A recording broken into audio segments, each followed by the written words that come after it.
Pete Hegseth in the news again, this time eyeing an escape from the Pentagon and considering a run for governor of Tennessee very heavily. Yeah, this is kind of funny to me because this story came on the heels of a couple weeks of stories about how the White House was growing tired of him. Officials at the Pentagon were ready for him to go. You even had senior military officials basically craft a petition saying he is incompetent, he is unqualified, he is the worst leader we've ever had, and he has to go. So everybody hates Pete. The White House got super pissed at him over the polygraph tests that he was giving employees, ordered him to stop it. And that's a funny story in and of itself, but everybody hates him. Nobody wants him there. And I think he's starting to understand that. Like, wait a minute, maybe I'm in over my head. Maybe texting war plans to a reporter wasn't the smartest thing for me to do, especially on an app that we're not even supposed to be using as government officials anyway. So it's all kind of caught up to him. And we're only 6 months into this administration. And this guy is already looking for the exits and can't seem to figure out how to make that happen, which is even funnier. Well, unfortunately, the U.S. military's exit strategy sometimes leaves something to be desired, and Hegseth is following a long line of that. However, the only thing I know he's done other than being drunk and accused of sexual assault of multiple women is leak information and install a makeup studio in the Pentagon. He doesn't give briefings, and then the Pentagon spokesperson comes out throwing political grenades, very aggressively denying this story, that he's going to be here forever, which is generally a sign with this administration that the opposite is true. I can't think of any reason he would want to stay at this point. This is what happens when you pick a TV personality where 6 months in, this is a real job you have to work, and he's not good at it. And, you know, the idea of him running for governor of Tennessee, obviously it's a red state, so perhaps he could.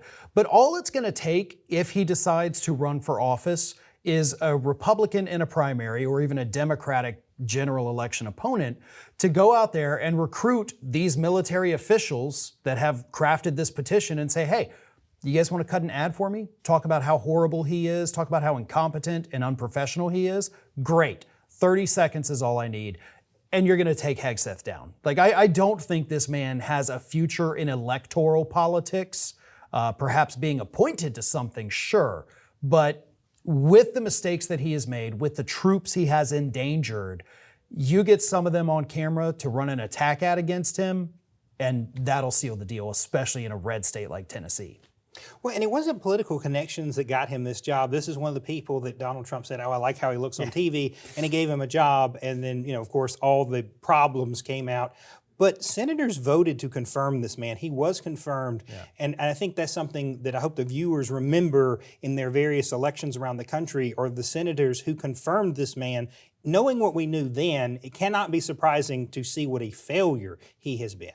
And what's interesting too about his time at Fox is that he wasn't a primetime host. He wasn't even really a weekday host. He was a weekday fill-in who also hosted, the 4 a.m. to 7 a.m. Fox and Friends on the weekends. So this guy's on the air at 4 a.m. on a Saturday morning, not exactly the largest, cable news audience at the time, but Fox didn't even have faith in him. He's not ready for prime time, and Trump said, I don't care, I want to put him in charge of the military. It's just totally bonkers for somebody that was a Fox News host, but not even one of the good ones. Not that any of them are good, I meant one of the highest rated ones. Well, and then, of course, he's waged war on what he considers DEI policy. Famously, he's renamed the USS Harvey Milk to a different ship name because he said that was DEI, and several civil rights leaders, these ancillary vessels that were named after them, he's renamed them.